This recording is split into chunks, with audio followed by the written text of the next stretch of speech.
Bonjour à tous, bonjour les chatons. Alors aujourd'hui nous allons parler du rôle des globules rouges qui sont également appelés érythrocytes.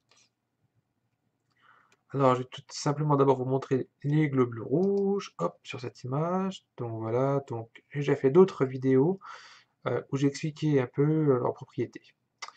Donc alors, le rôle des globules rouges. Alors ça va être très très rapide parce que la seule et unique fonction des globules rouges est le transport de l'oxygène des poumons vers les tissus et également le transport du dioxyde de carbone des organes et tissus vers les poumons. Alors on va d'abord parler du transport de l'oxygène. Donc ce transport est rendu possible par l'hémoglobine qui se trouve sur les globules rouges. Alors c'est d'ailleurs la couleur que donne l'hémoglobine, la couleur particulière, donc le rouge que donne l'hémoglobine aux globules.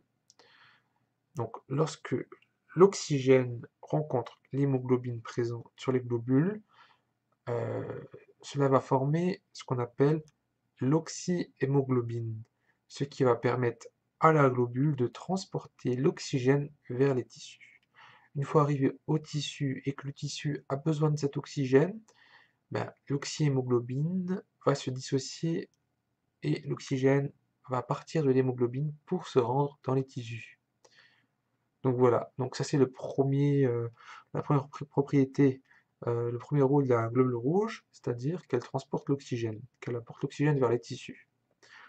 Le deuxième rôle, c'est le transport du dioxyde de carbone. Donc ça c'est dans l'autre sens. Donc elle se fait des tissus vers les poumons, et là il y a trois manières. Donc la première manière, c'est sous forme de dioxyde de carbone dissous. La deuxième, c'est un peu comme l'oxygène. Du dioxyde de carbone va accrocher donc l'hémoglobine. Donc lorsque c'est le cas, on dit que c'est de la carbe comme carbonique hémoglobine, donc carbhémoglobine. Et il y a également une troisième manière, donc c'est par la formation d'acide carbonique qui sera contenu dans l'eau du sang. Voilà. Donc voilà les trois manières.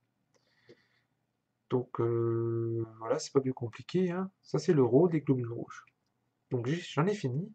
Donc voilà les chatons, si vous aimez cette vidéo, je vous propose de regarder celle que je vais faire un peu plus tard sur les globules blancs, qui est beaucoup plus détaillée, car il y a plus de sortes de globules blancs, ils sont bien plus nombreux, et donc leur rôle aussi. Voilà. Si vous avez aimé cette vidéo, je vous propose de vous abonner pour ainsi être tenu au courant des nouvelles vidéos que je posterai.